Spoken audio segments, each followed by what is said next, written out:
le donne. C'est-à-dire que Dieu dit à Josué que le territoire que je vous donne, c'est de telle partie à telle partie. Donc, Dieu lui dit ça. Hein? Vous allez là-bas, vous allez trouver ce territoire-là, c'est pour vous. Et j'ai compris qu'en fait, il y a des territoires que Dieu nous donne en tant qu'enfant de Dieu. En tant qu'enfant de Dieu, si tu ne sais pas, il y a des territoires que Dieu t'a donnés. Israël n'appartenait pas à Baal. Israël appartenait à Dieu. Mais ce qu'on remarque, c'est qu'en Israël, il y avait des dieux étrangers qui étaient élevés. Mais pourquoi Élie rentre en scène? Élie rentre en scène pour rétablir les choses. Pour dire, oh, ce territoire est consacré à l'Éternel des armées.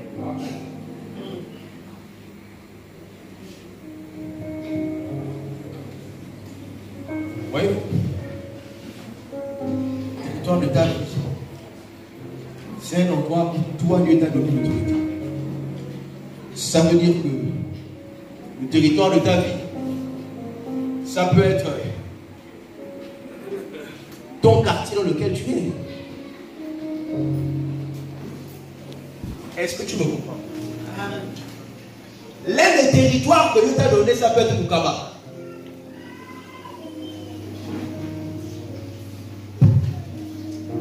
Ça veut dire que si Moukaba t'appartient, il y a le volume, donc j'espère qu'ils m'entendent dehors là. Ça veut dire que si Moukaba t'appartient, tout ce qui se passe à Moukaba doit passer par toi. Activité mystique. Si toi tu n'as pas donné l'autorisation, ils ne feront rien.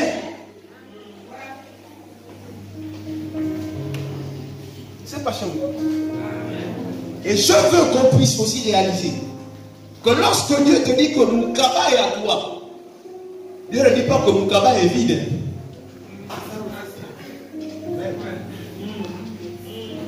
Vous savez, il y a des gens, Dieu dit non, Moukaba c'est à toi. Quand il arrive, il trouve les sauces. Il dit non, il y a tous les sauces, ils sont sautés en vie. Et puis dès qu'il arrive, la première nuit quand il dort, il lève, il voit les tombes, il voit les gens qui ont le caolet qui sur le visage depuis l'histoire. Tu vas partir d'ici là, sinon on va te tuer. Donc c'est vrai qu'il va savoir. Oh, tu dis comment ça prend la vie? Oh Seigneur! Et là, pourquoi les gens transmettent toujours quand tu pries la nuit? Prie. Après, tu vois, il dit non, pasteur, non, il faut que tu déplaces du quartier là. Hein? Ton quartier, ton territoire, c'est toi qui dois maintenant partir. Alors, je vais vous poser la question. Est-ce que Josué était déjà allé dans le territoire dont Dieu lui avait parlé? Mais il y avait des gens qui étaient nés là-bas, non? Qui avaient grandi là-bas, qui ont dit que c'est leur terre. Je vais t'annoncer ce matin qu'il y a des endroits où tu n'es jamais allé. Ces territoires-là t'appartiennent. Et il faut que tu ailles à la conquête de ces territoires-là. Ces terres-là sont à toi. Ces terres-là sont à toi. Et Dieu te dit que nul ne tiendra devant toi tant que tu vivras. Mais seulement pour entrer en possession des territoires qui sont tiens, il faut que tu aies l'attitude du conquérant. Il faut que tu aies l'attitude du combattant. Quelqu'un qui accepte de se tenir debout face à Goliath. Et qui, malgré la taille de Goliath, dit ce territoire sur lequel tu es ma partie. Et toi, Goliath, tu vas te soumettre.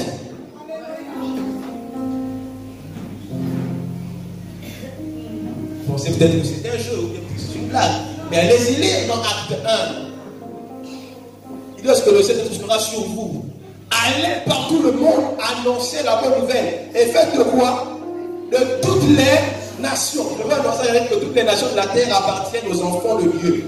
Toutes les nations de la terre appartiennent aux enfants de Dieu. Voilà pourquoi avant de délimiter le territoire qui était affecté au peuple d'Israël, Dieu dit à Josué que tout lieu que fleura la plante de ton pied, je te le donne comme je l'ai dit à Moïse. Comme a dit un homme de Dieu, que lorsque tu arrives quelque part, tu dois d'abord savoir, quand tu es quelque part, un obstacle, quand tu arrives quelque part, ce que tu dois faire, c'est que tu dois chercher à savoir où se trouve le pouvoir et qui a le pouvoir. Quand tu arrives à Moukaba, tu dois chercher à savoir, ici à Moukaba, c'est qui l'homme fort. Parce qu'une fois que tu as identifié celui qui détient le pouvoir, tu peux l'anéantir. Voici pourquoi Élie ne s'est pas attaqué au prophète de Baal. Il s'est attaqué à Jézabel et à Akab. Parce que c'est eux qui détenaient le pouvoir. C'est une guerre. C'est une guerre qui ne s'obtient. Tu ne peux devenir conquérant. Tu ne peux être un guerrier que si tu es un homme et une femme de prière. C'est la prière qui fait de toi un conquérant. Un homme qu'on ne peut pas renverser.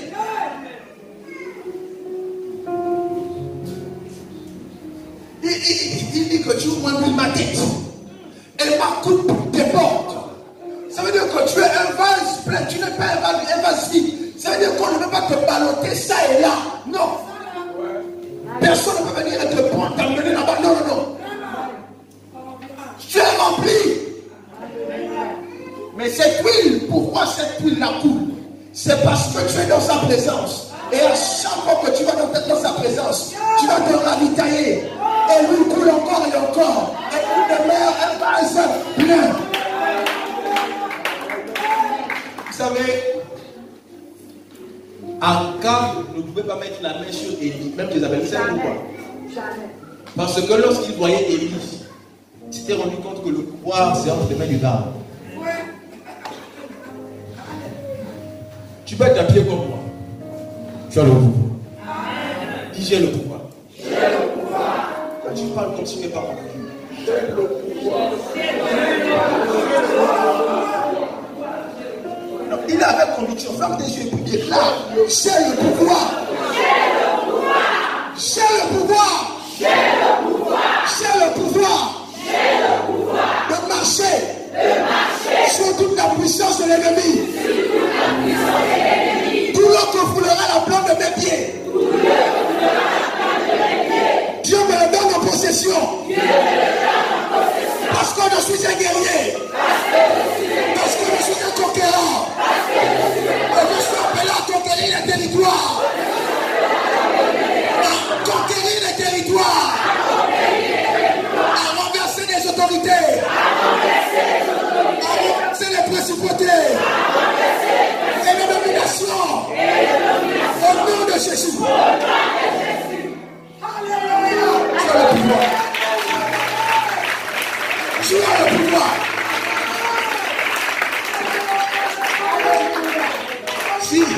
Si c'est toi le chrétien de ta famille, c'est à toi de lever ce territoire. Ta famille est ton territoire. L'entreprise où tu travailles est ton territoire. Si tu n'as pas encore pris conscience de ça, je t'en informe ce matin. L'établissement dans lequel tu apprends est ton territoire. Ton quartier est ton territoire. Comment tu peux le témoignage qui s'est passé à Guillaume Libreville ce week-end à payer? Je peux. Voici à Guillaume Libreville, ils sont en train de prier en pleine veille vendredi. Pendant qu'ils sont en train de prier, voici celle qui détient le pouvoir au PK8. Elle est en pleine nuit. Elle est venue en courant. Elle est rentrée dans l'église. Elle s'est faufilée et elle voulait toucher le pasteur.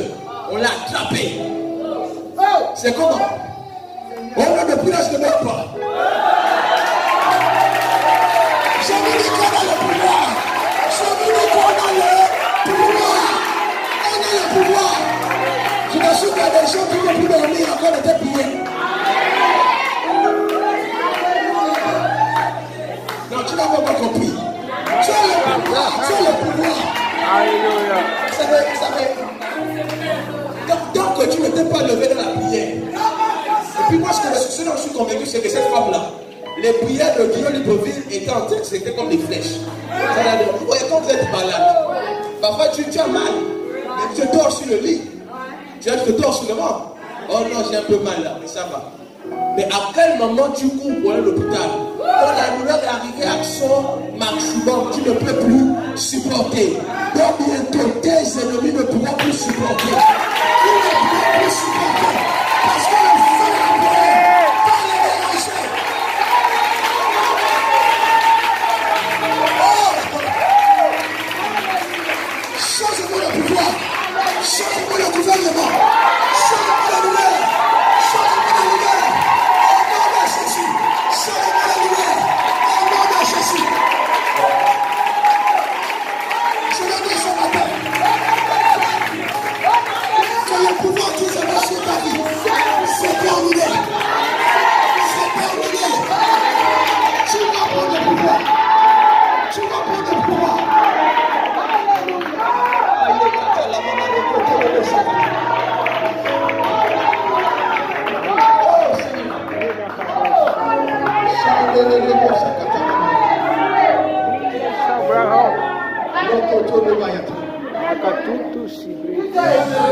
Est-ce que vous savez que lui a lancé un réveil?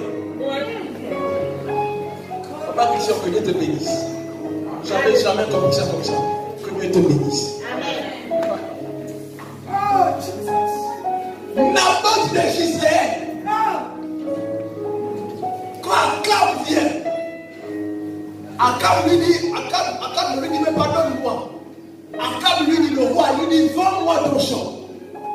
Naboth, un simple habitant, il dit, ce champ-là, c'est pour moi. Je ne te donne pas. À l'époque, qui pouvait se lever devant Akab. Mais lorsque le peuple d'Israël s'est rendu compte que on a tué les prophètes de Baal, ça veut dire qu'Akab a perdu le pouvoir. Et c'est un réveil qui a été causé en Israël. Tout le monde dit qu'Akab là, donc c'est Akab n'est pas le sommeil. Ça veut dire qu'au-delà d'Akab, il y a un Dieu. Voilà pourquoi Naboth t'a dit, fais tout ce que tu veux. Mais moi, ce champ-là, je ne te le donnerai jamais. En Israël. Et voilà comment Jézabel, qui pensait qu'elle avait tout le pouvoir, elle va pour dire que voilà, on va tuer Naboth. Naboth est mort. Mais voici comment l'homme de Dieu élève sa voix et il dit que tous les descendants d'Akab, lorsqu'ils vont mourir, leur corps va se retrouver là, dans le champ de Israël. Leurs corps seront étalés là. Et c'est ce qui s'est passé. Jézabel pensait que quand elle a acquis le champ, elle a accueilli le champ et elle va être libre ça.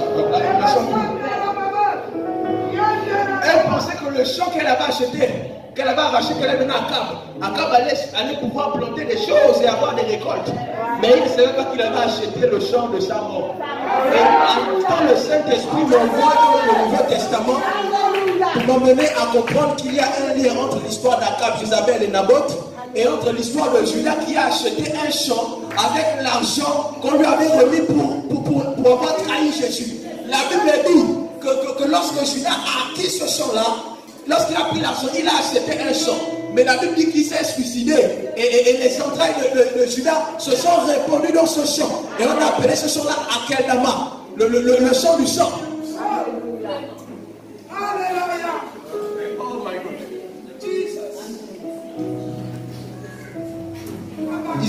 Ils ont perdu le pouvoir. En fait, s'ils sont en train de résister là, c'est juste parce qu'il leur reste peu de temps. Pendant que je prie cette semaine, j'ai dit papa, j'ai dit Yahweh, on a déjà fait 1 an et 6 mois. 1 an et 6 mois, papa, c'est beaucoup. Là, il faut que quelque chose se passe. 1 an et 6 mois, on est arrivé au milieu. Il faut que les choses commencent à se passer. 1 an et 6 mois, papa, là. Je vais dire à quelqu'un ce matin, ne laisse pas tomber ce travail. Va jusqu'au bout. Va jusqu'au bout. Je vais vous donner une stratégie de prière. Genèse 32, verset 22 à 31. Une stratégie de prière. On est quasiment à la fin du message. Genèse 32, verset 22. Une stratégie de prière. Vous allez comprendre ce qui s'est passé à Libreville cette semaine, ce week-end. Pendant qu'on était ici à la veillée, vous ne savez pas ce qui s'est passé dans les maisons ici à Okara. Moi, je sais que les choses sont passées. Genèse 32, verset 22. La Bible dit, il se leva la même nuit, prit ses 2 femmes, ses 2 servantes et ses 11 enfants et passa le quai de Jabbok. Il s'agit ici de Jacob. Il les prit, leur fit passer le torrent et le fit passer à tout ce qui lui appartenait. Jacob demeura seul. Alors un homme lutta avec lui jusqu'au lever de l'aurore. Voyant qu'il ne pouvait le vaincre, cet homme le frappa à l'emboîture de la hanche. Et l'emboîture de la hanche de Jacob se délit pendant qu'il luttait avec lui. Il dit, laissez-moi aller, car l'aurore se lève. Et Jacob répondit, je ne te laisserai point aller, que tu le mets béni. Il lui dit, quel est ton nom? Et il répondit, Jacob. Il dit encore, ton nom ne sera plus Jacob, mais tu seras appelé Israël. car tu as lutté avec Dieu et avec les hommes, et tu as été vainqueur. Jacob l'interrogea en disant, fais-moi, je te prie, connaître ton nom.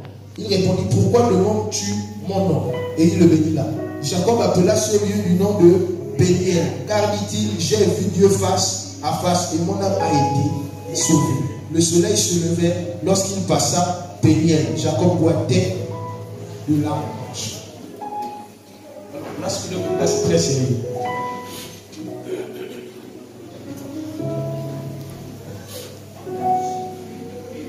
Ce sont des exemples pratiques. Est-ce que vous savez que la journée a des portes? Ça, c'est le temple. Il y a des portes. On entre, on sort. Sauf que le jour, c'est-à-dire aujourd'hui, c'est peut-être dimanche, c'est le jour de dimanche là aussi, il y a des portes d'entrée et de sortie. Mais ces portes-là ne s'ouvrent pas sous la commande d'un être humain. En fait, ce sont des portes programmées, automatisées. Ça veut dire qu'il y a des défauts. Vous voyez, quand vous arrivez devant un magasin, vous mettez le pied, quand vous arrivez, ça s'ouvre, et puis quand vous rentrez, ça se ferme. Et quand vous voulez ressortir, vous venez, vous mettez le pied, ce qu'on appelle des capteurs, ça capte le présent, ça s'ouvre, et puis après, derrière, ça se ferme. En fait, la journée de dimanche, pour rentrer dans la journée de dimanche et déclarer déjà ce qui va se passer, programmer les choses, il y a une heure à laquelle la porte s'ouvre. Et l'heure là, c'est à partir de minuit. À partir de minuit, les portes, c'est-à-dire que là, aujourd'hui, à partir de minuit, les portes de lundi seront déjà ouvertes. Est-ce que vous comprenez? Quand tu te lèves dans la nuit, à partir de minuit et que tu te mets à prier, tu déclares des choses. Père, je déclare sur cette journée que tout ce que l'ennemi a résolu faire contre ma vie est nul et sans effet. Père éternel, je livre tous mes ennemis entre tes mains. Et je déclare que partout où j'irai, le succès m'accompagne, la réussite m'accompagne.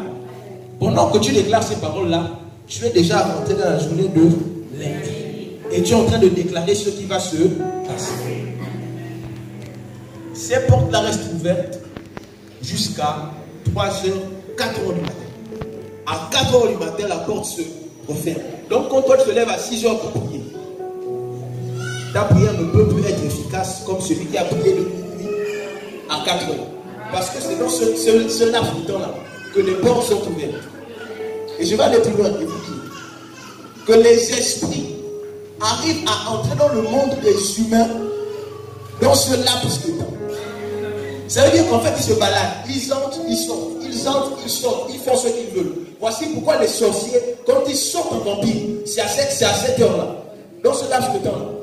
Et vous allez vous rendre compte qu'à partir d'une certaine heure, il va vite faire pour l'entrée. Sinon, il ne va plus rentrer dans son corps. Est-ce qu'on se comprend? Ça, c'est quelque chose de vous donner. Donc, la Bible nous dit quoi? Quand Jacob était en train de dormir, ça s'est passé après, mais avant que Jacob n'aille chez son oncle là-bas, la Bible dit que Jacob, pendant qu'il dormait, il a vu une échelle. Il y avait des anges qui montaient et qui descendaient. En fait, c'est pour vous faire comprendre que c'est la nuit que l'échelle est dressée. La porte du ciel s'ouvre et ça permet aux esprits de descendre, de monter, de descendre, de monter.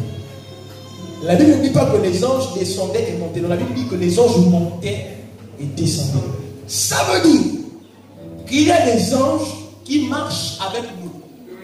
Et lorsque le ciel s'est ouvert, ils ont pris les roquettes et ils sont montés, pendant que d'autres sont descendus avec les exaucements. Est-ce qu'on se montre? Donc, pour être plus efficace dans ta prière, pour réussir à détruire les réseaux sataniques, c'est à partir de minuit jusqu'à 4 heures. Parce que là, le monde spirituel vit. Les portes sont ouvertes. Donc, quand quelqu'un veut te tuer, c'est à ce moment-là. Quand ils font les noms mystiques, ils peuvent sortir voyager. Pour aller dans d'autres sphères, aller sous la mer. On dit toujours non, que non, il faut venir vers 24 heures devant le golfe de mer à l'île de ville. Parce que là, il y a une porte qui s'ouvre et les gens rentrent là-bas. Qui n'a jamais entendu ça? Vous avez entendu ça, non? Mais pourquoi c'est la nuit? C'est parce que c'est à cette heure-là que le monde des esprits, il y a une porte qui s'ouvre entre le monde des esprits, le surnaturel et le physique.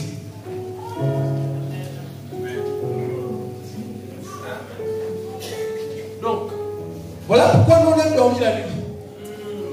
Eh les chrétiens, c'est quand tout est fini. Parce que maintenant, mon père, il est venu pour la journée. Papa. Et ils ont déjà fini avec toi. Moi, j'ai compris. Hein, que nous, là, si on vit là, c'est la grâce de Dieu. Je vous assure que c'est la grâce de Dieu. Parce que tout ce que nos ennemis font, lorsque les portes du monde invisible sont ouvertes, je vous assure que c'est grave. Je vais aller plus loin. L'histoire de Samson. Remarquez que Samson part, je crois, c'est au niveau de la ville de Gaza. Il fait quoi? Il soulève les poteaux de l'entrée de la ville. Il les déplace. Je crois que c'est à Gaza qu'il avait fait ça. Devant l'entrée de chaque ville, il y a un hôtel qui est dressé. À l'entrée de la ville et à la sortie. C'est-à-dire que sur la route de France-Ville, il y a un hôtel qui a été construit. Et sur cet hôtel-là reposent les dominations qui dirigent la ville de Rwanda. Au niveau de Bakumba, sur la route de Bakumba, il y a un hôtel là-bas, il y a une porte. Sur la route de Moulana, là-bas, il y a une porte. Au niveau de la gare, il y a une porte. Donc nous les chrétiens aujourd'hui, on pense que si on voulait prendre le contrôle d'une ville, c'est au niveau des portes qu'il faut déstabiliser le pouvoir des ennemis. Parce que à quel moment les gens vont faire un coup d'état? Lorsqu'on a réussi à fermer toutes les frontières, de la même façon que physiquement ça se fait, spirituellement, c'est comme ça que ça se fait. On doit miner toutes les entrées pour déstabiliser le pouvoir. Amen. Parce que dès qu'on les a encerclés, ils vont faire comment?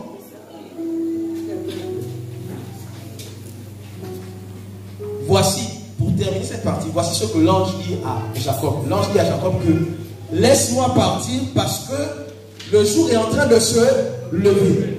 Ça veut dire que l'ange sait qu'il y a une heure que s'il dépasse, cet ange-là sera bloqué dans le monde des vivants. Mais lui n'était pas destiné à être là. Lui c'était un ange messager. Il est venu pour une mission nocturne. Et il devait retourner. Voici pourquoi il se bat avec Jacob et il dit laisse-moi partir. Parce que l'heure est déjà avancée. Il faut que je retourne. Les portes du jour vont se fermer. Et c'est là où maintenant, Jacob dit non, tu me bénis pas, je ne te lâche pas. Et ça veut dire donc, parce que ton nom c'est quoi? Dis-moi. Oh, Jacob dit qu'il t'appellera Israël. Puis après il part, Jacob le laisse, il part. Donc les veillées de prière, c'est pas un jeu. Pourquoi les formations s'assemblent la nuit pour pouvoir faire les réunions 1 heure, 3 sur 4 heures? Ils sont là avec les bougies rouges, les longues robes. Pourquoi ils le font à cette heure-là? Pourquoi ils font passer à 8 heures?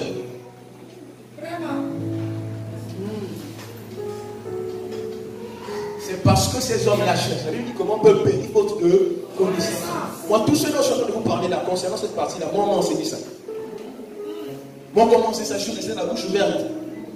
Et je me suis rendu compte qu'après réflexion, méditation, je me suis dit, mais c'est vrai! C'est vrai!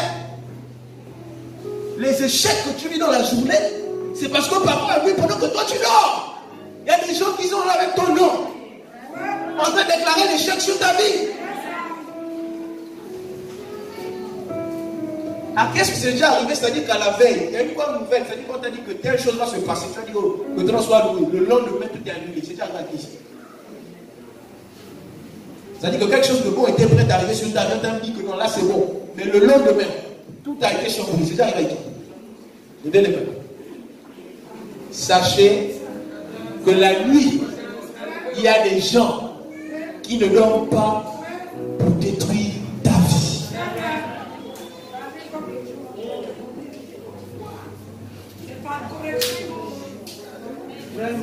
Là, moi, je vous ai donné une piste.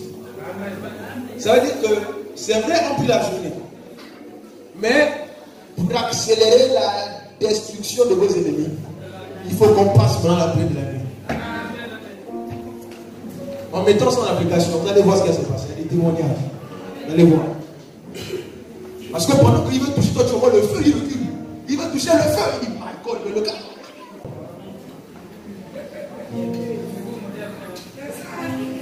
Quand il est réveillé, il va te bouffer. À quel moment tu peux tuer un lion et puis il ne fait rien? Les chasseurs envoient, ils appellent ça des flèches tranquillisantes. Donc dès que ça touche l'animal tombe, il dort. Même si qu'il est féroce comment. Mais quand il dort là, il dort. On le découpe, on le découpe avec des filles. Donc la nuit quand ils viennent comme ça, ils disent, oh non, le gars est éveillé, my God. Qu'est-ce qui s'est passé? Je n'ai pas dit qu'on doit faire toute la nuit. Mais on doit prendre un temps, même si c'est 1 heure. Même si c'est à partir de minuit. Tu dis, bon, quand tu finis d'après, tu dis, bon, les portes de ma journée sont déjà fermées. Donc, celui qui veut monter là, pas possibilité d'accéder. Et puis tu dors. Donc, tout ce qu'il va faire la nuit, est sans effet. Marc 11. On va s'arrêter par là. Marc 11. Est-ce que quelqu'un est béni ce matin? Quelqu'un a enseigné ce matin? On peut bénir votre connaissance. Marc 11. À partir du verset 1er, la Bible dit ceci. Lorsqu'ils approchèrent de Jérusalem et qu'ils furent près de Bethphagée et de Béthanie vers la montagne des Oliviers, Jésus envoya 2 de ses disciples en leur disant, allez au village qui est devant vous. Dès que vous y serez, entrez. Vous trouverez un ânon attaché, sur lequel aucun homme ne s'est encore assis. Détachez-le et emmenez-le. Le thème de ce matin. Si quelqu'un vous dit, pourquoi faites-vous cela? Répondez, le Seigneur en a besoin. Et à l'instant, il le laissera venir ici. Les disciples étant allés, trouvèrent l'anneau attaché dehors près d'une porte, au contour du chemin, et ils le détachèrent. Quelques-uns de ceux qui étaient là leur dirent, que faites-vous? Pourquoi vous détachez cet anneau? Ils répondirent, comme Jésus l'avait dit. Et on les laissa aller. Ils emmenèrent à Jésus l'anneau sur lequel ils jetèrent leurs vêtements. Et Jésus s'assit dessus. Beaucoup de gens étendirent leurs vêtements sur le chemin, et d'autres des branches qu'ils coupèrent dans les champs. Ceux qui précédaient et ceux qui suivaient Jésus criaient, Hosanna, béni soit celui qui vient au nom du Seigneur. Béni soit le règne qui vient, le règne de David notre Père. Hosanna dans les lieux très hauts. Détachez-le et emmenez-le. Voyez-vous, il y a un anneau. L'anneau est là depuis des années. On dit souvent que le mouton bouge là où il est attaché. Donc l'anneau est là depuis des années et puis on l'a attaché. Il est là, il fait tout sur place. Et puis, moi ce que je vois, c'est que pendant que l'anneau est là, il voit parfois des gens qui passent. Moi aussi, je me demandais comme eux. Qui aimerait être chez nous? Personne. Tout le monde veut être libre. Parfois, nous les enfants, on a besoin de papa et maman. Quand je me sens battu, j'attends que le serai dans ma maison. Je vais pouvoir sortir comme je veux. On a tous dit ça un jour. Ne faites pas semblant. On a tous dit ça un jour. On a tous dit ça un jour. Ne faites pas semblant. On a tous dit ça un jour. On a tous dit ça un jour. Genre, non, je serai dans ma maison. Je vais faire ce que je veux. Je vais manger comme je veux. Est-ce que c'est faux? Non. Mais laissez passer. C'est là qu'on est. Et voici cet anneau. Il est là. Il se retrouve restreint. Empêché de faire ce qu'il veut faire. Il voit d'autres animaux passer devant lui. Mais lui, il est attaché. Et puis voilà qu'un jour, Jésus veut rentrer à Jérusalem. Moi, je comprends pas Jésus. Jésus avait l'habitude de rentrer dans des villes à pied. Mais là, Jésus veut rentrer. Et puis, Jésus n'a même pas entré dans l'endroit. Mais qu'est-ce que c'est? Écoutez, allez chez un tel endroit, à l'entrée de la ville.